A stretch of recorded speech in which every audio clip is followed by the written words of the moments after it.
स्वागत है आप सभी का। मुख्यमंत्री भुजबल शर्मा बिहार के चुनावी दौरे पर। सीएम भुजबल शर्मा नामांकन रैली में शिरकत कर रहे हैं। सीतामढ़ी विधानसभा क्षेत्रों की संयुक्त नामांकन जनसभा। मुख्यमंत्री भुजबल शर्मा बिहार दौरे पर हैं। बिहार में अब चुनावी घमासान। मुख्यमंत्री भुजबल शर्मा भी बिहार दौरे पर पहुंचे हैं और सीतामढ़ी विधानसभा क्षेत्रों की संयुक्त नामांकन जनसभा नामांकन रैली में शिरकत कर रहे हैं, क्योंकि बिहार में की हो रहा और हवा किन्ने जैती वो देखल की बात है। लेकिन उससे पहले जो स्टार प्रचारक हैं या फिर जो राजस्थान के मुख्यमंत्री है वो पहुंच गए हैं, नामांकन रैली में शिरकत कर रहे हैं, चुनावी दौरे पर हैं।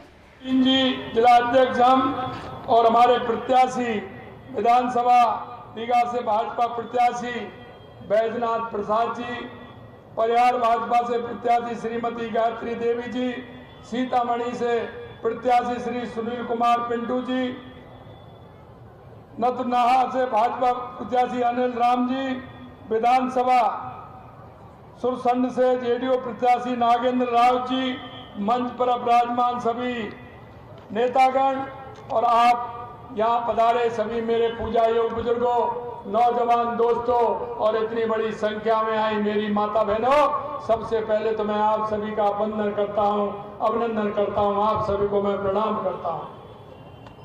आज मैं देख रहा हूं कि इस आम सभा के अंदर महासभ के प्रणाम करी छे, महासभ के प्रणाम करे छी। बिहार में एनडीए सरकार बनाए ना तो जोर से हाथ खड़े करो, बनाए ना, कमल का फूल खिलावाए ना। आज मैं मिथिला की पवित्र धरती पर खड़ा हूं, जहां की मिट्टी माता सीता की पावनता इसमें समाई हुई है। यह वही मिथिला है, यह जगत जननी मां जानकी जी का जो जन्म स्थान है। और आप यह भी जानते हैं कि जिस भूमि में के जमाई स्वयं भगवान श्री राम हैं, स्वयं भगवान श्री राम हैं, और मैं मेहंदीपुर बालाजी और सालासर बालाजी से आता हूं, तो इसमें बहुत बड़ा राजस्थान और बिहार का, क्योंकि मैं माता सीता रामचंद्र भगवान जी के जो परम भक्त थे, बालाजी महाराज, हनुमान जी महाराज, हम वहां से मैं आता हूं, इसलिए इनके बीच में इस भूमि पर मैं आया हूं। निश्चित रूप से इस भूमि का मैं चरण वंदन करता हूं, प्रणाम करता हूं, इस भूमि को मैं नमन करता हूं। यह मिथिला की यह धरती केवल आस्था की भूमि नहीं है, बल्कि ज्ञान, कला, संस्कृति और संस्कारों का साक्षात जननी है। महर्षि याज्ञवल, गार्गी, मैत्री जैसे महान विद्वानों की यह कर्म भूमि रही है। महाकवि विद्यापति ने भी इस पावन भूमि पर जन्म लिया है। मित्रों, बिहार केवल एक प्रदेश नहीं बल्कि भारत की एक ज्ञान दीप है, ज्ञान दीप। बिहार को ज्ञान दीप के रूप में जानते हैं। ये वो भूमि है जहाँ भगवान बुद्ध को ज्ञान प्राप्त हुआ, जहाँ भगवान महावीर ने अहिंसा का संदेश दिया, जहाँ गुरु गोविंद सिंह जी का जन्म हुआ। इस भूमि में नालंदा विक्रमशिला विश्वविद्यालय दिए, जिसने विश्व को शिक्षा देने का काम किया। तब बिहार ज्ञान का केंद्र था। चाणक्य की कूटनीति, चंद्रगुप्त के शौर्य की है धरती सदैव गौरवशाली रही है। सम्राट अशोक ने इस पावन धरती से एक मजबूत और गौरवशाली राष्ट्र का निर्माण किया। बिहार भी इस पावन धरती को मैं नमन करता हूं, प्रणाम करता हूं, जहां से एक लोकतंत्र की स्थापना होने का काम भी यहां से हुआ है। इसका श्रेय बिहार को जाता है। लेकिन भाइयों बहनों, इतिहास के पन्नों में दर्ज इस गौरव को एक दौर में कलंकित करने का काम किया। और कलंकित करने का काम कैसे किया? यहाँ का आपने जंगल राज देखा होगा। मैं इसलिए कहना चाहता हूं उन युवाओं को, क्योंकि जब उस समय उनकी उम्र 8 साल 10 साल होगी, आज वो 32 साल और 35 साल के युवा होंगे। क्योंकि जब जिस तरह की स्थिति बिहार के अंदर थी, आप सभी ने देखी होगी, हमारे बुजुर्गों के साथ बैठना और 15 और 20 साल पहले का बिहार के बारे में देखना कि किस तरह से यहाँ ये स्थिति होती थी। मैं आपको कहना चाहता हूँ, अपहरण, बलात्कार, हत्या, लूट और डकैती रोजमर्रा की बात हो गई थी। युवाओं के साथ हाथ में किताब नहीं बल्कि बंदूकें थमा दी गई थी। सड़कों पर गड्ढे नहीं गड्ढे में सड़क दिखती थी। शिक्षा व्यवस्था चरमराई हुई थी। स्वास्थ्य सेवाएं ठप थी। उस दौर में बिहार देश का सबसे पिछड़ा राज्य कहा जाता था। सबसे पिछड़ा राज्य कहा जाता था। उद्योग धंधे बंद हो गए थे। रोजगार के अवसर समाप्त हो गए थे। बिहार के युवाओं को रोजी रोटी के लिए दूसरे प्रदेश में पलायन करना पड़ता था। माता बहनों को घर से बाहर निकलने में भयभीत रहती थी। जो बिहार के एक समय ज्ञान और दर्शन का केंद्र था, उसे आरजेडी और कांग्रेस ने भ्रष्टाचार में तार तार कर दिया था। तार तार कर दिया था। बिहार के गौरव को मिट्टी में मिला दिया था। मुझे ध्यान है जब लालू प्रसाद यादव दूर दराज के गांव में दौरा करते थे और लोग जब सड़क, पानी और बिजली के लिए मांग करते थे, परंतु पूर्ति नहीं होती थी। लालू जी क्या कहते थे? बोलते थे यदि सड़क बन जाएगी तो यहाँ पुलिस और प्रशासन आपको तंग करेगा।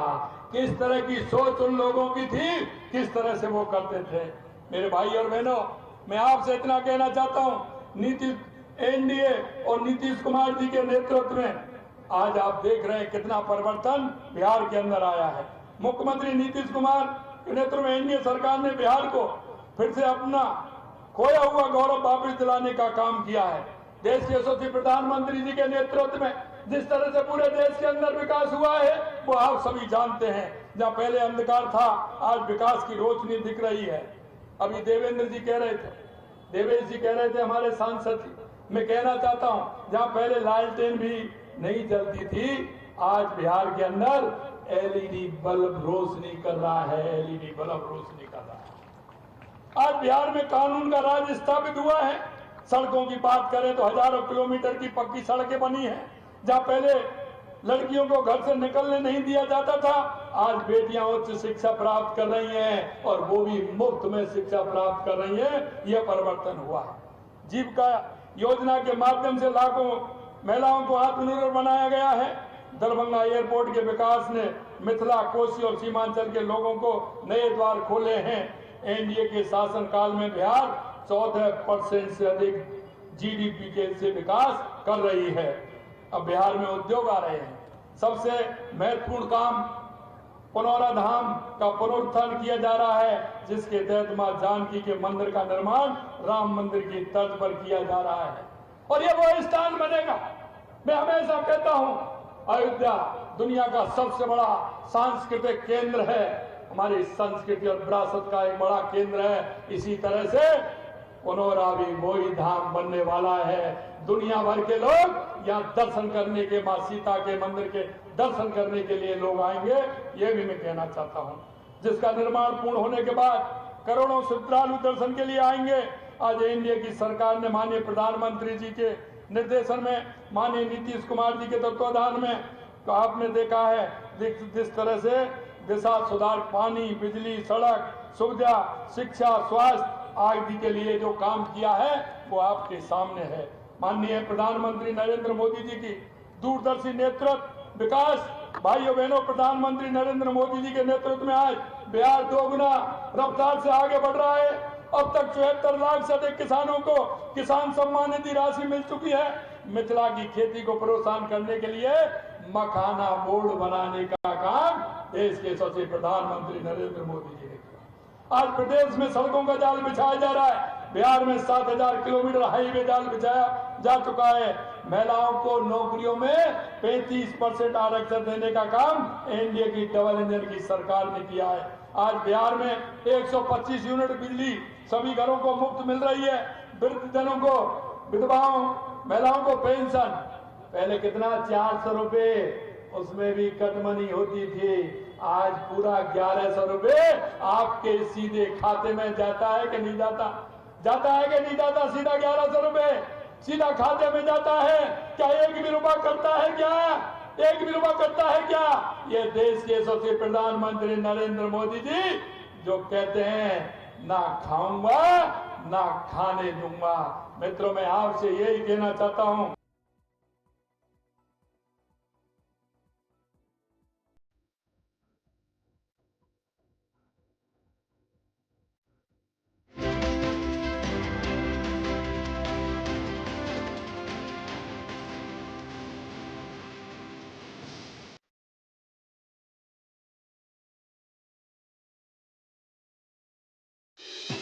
पैसा दिया है, 14,85,000 करोड़ रुपए दिए हैं।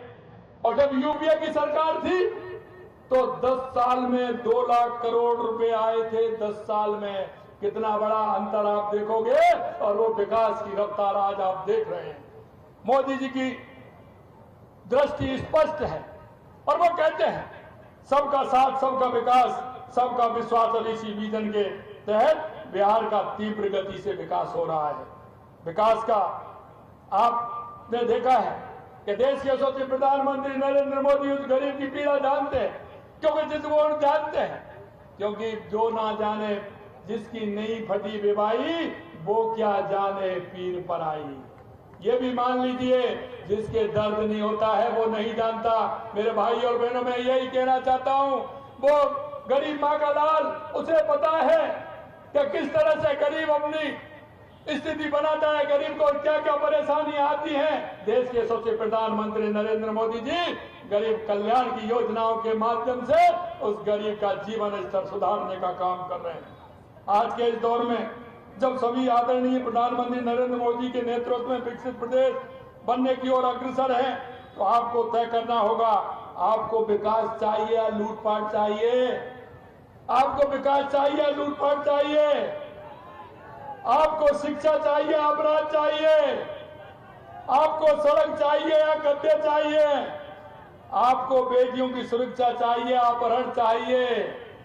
आपको रोजगार चाहिए, पलायन चाहिए?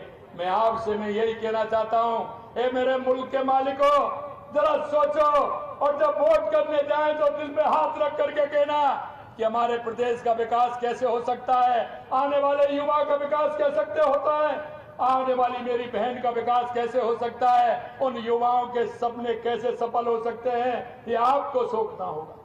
क्योंकि ये लोग जब आते हैं, आपने देखा है कि आरजेडी, कांग्रेस, ये लूट और भ्रष्टाचार के अड्डे हैं मेरे भाइयों, लूट और भ्रष्टाचार के अड्डे हैं। और जैसे आपके यहाँ तो बाढ़ आती है, आपके यहाँ बाढ़ आती है कि नहीं आती है? बाढ़ आती है तो जहाँ स्थान मिलता है ऊंचे स्थान पर, जो एक दूसरे के दुश्मन होते हैं ना, एक दूसरे के दुश्मन होते हैं, वो भी उस ऊपर चढ़ जाते हैं। सांप है, मेंढक है, कई तरह के जो जीव जंतु होते हैं, जब उनको पहाड़ से डर लगता है तो वो एक दूसरे के ऊपर, जब पहाड़ से डर लगता है तो वो एक दूसरे को खाते नहीं है। ये वही लोग हैं, एक दूसरे से लड़ते हैं, लेकिन जब चुनाव आते हैं तो ये भ्रष्टाचारी एक हो जाते हैं, भ्रष्टाचारी एक हो जाते हैं। इसलिए मैं आपसे यही निवेदन करना चाहता हूं कि आप लोग इस बिहार के विकास के लिए, क्योंकि बिहार की जिस तरह से रफ्तार देश के यशस्वी प्रधानमंत्री नरेंद्र मोदी जी के नेतृत्व में और एनडीए के नेतृत्व में, माननीय नीतीश कुमार जी के नेतृत्व में जिस तरह से बढ़ी है, उसको आगे बढ़ाना है मेरे भाई और बहनों, उसको आगे बढ़ाते हुए हमें काम करना है। आपको बेटियों की सुरक्षा चाहिए, इन सारे कामों को करते हुए हमें करना है। मैं अंत में आपसे इतना कहना चाहता हूं, अवैध घुसपैठियों में आकर आपके संसाधनों का उपयोग कर रहे हैं, वे आपसे रोजगार छीन रहे हैं, आपकी सुविधा का लाभ उठा रहे हैं। अवैध घुसपैठी आ रहे हैं कि नहीं आ रहे हैं? उनको रोकना चाहिए कि नहीं रोकना चाहिए? पर ये तुष्टीकरण की राजनीति करने वाले इसे रोजगार नहीं होने देना चाहते हैं, उजागर नहीं होना चाहते हैं इसको। ये एनडीए सरकार की प्रतिबद्धता, हम सब घुसपैठियों को बर्दाश्त नहीं करेंगे, हम बिहार के संसाधनों की रक्षा करेंगे। मित्रों, में चाहे आरजेडी हो या कांग्रेस, इन्होंने कुछ किया तो सिर्फ भ्रष्टाचार और परिवारवाद की राजनीति। ये हमेशा परिवारवाद की राजनीति करते हैं, ये भ्रष्टाचार की राजनीति करते हैं आरजेडी और कांग्रेस वाले। परिवार के अलावा इनको कोई नहीं दिखता है। संता के अहंकार में इन्होंने जनता की सेवा करने के स्थान पर सिर्फ अपनी तिजोरी भरने का काम किया है। ये चारा चोर जानवरों के चारों को ये खा गए। यही नहीं मैं आपसे कहना चाहता हूं, आपने देखा होगा रेलवे की भर्ती में, आपने देखा अपने रिश्तेदारों के नाम जमीन करा दी। अरे अब क्यों भाग रहे हो भाई? रिश्तेदारों के नाम जमीन करा दी रिश्वत में लेकर के। किस तरह का इन्होंने काम किया है? आज जो कोर्ट के चक्कर लगा रहे हैं, क्योंकि बिहार के गरीबों का उन्होंने धन लूटा है। आज एक एक कर सारे घोटाले सामने आ रहे हैं। भाइयों बहनों, मैं इतना कहना चाहता हूं, एनडीए ने अपना हर वादा पूरा किया एवं बिहार को आगे बढ़ाने के लिए दिन रात मेहनत की। अगर आप अपने विधानसभा को फिर से राज में ले जाना चाहते हैं, विकसित बिहार का सपना साकार करना चाहते हैं, तो पाथना से भाजपा प्रत्याशी श्री अनिल कुमार राम को विजयक बना करके आपको विधानसभा के अंदर भेजना है। परिहार विधानसभा से श्रीमती गायत्री देवी जी को, रीवा विधानसभा से श्री बैजनाथ प्रसाद जी को और सीतामढ़ी विधानसभा से सुनील कुमार पिंटू जी को और सुरसंड से नागेंद्र राव जी को विजयी बना करके भेजना है। यह मैं आपसे अपील करना चाहता हूं। आप सभी अगर हाथ खड़े करके गए तो मैं इनको पहना दूं माला, माला पहना दूं।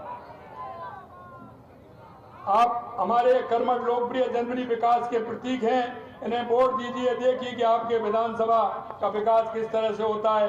भाइयों बहनों, मैं अंत में इतना ही कहना चाहता हूं कि आपको एक वोट बिहार के उज्जवल भविष्य का निर्माण करेगा, आपको एक वोट विकास की गति और तेज करेगा। मेरा अनुरोध है, आप सभी अपने मददगार का उपयोग कीजिए, एनडीए को प्रचंड बहुमत दिलाइए और बिहार को समृद्ध राज्य बनाइए। इतना ही मैं कहना चाहता हूं। लाइए साहब माला।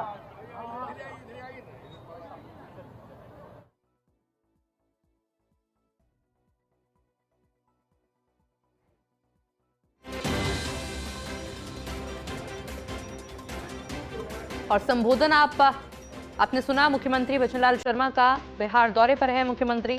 बिहार में एनडीए के पक्ष में मुख्यमंत्री का चुनाव प्रचार। सीतामढ़ी में संयुक्त नामांकन जनसभा में मुख्यमंत्री ने शिरकत की।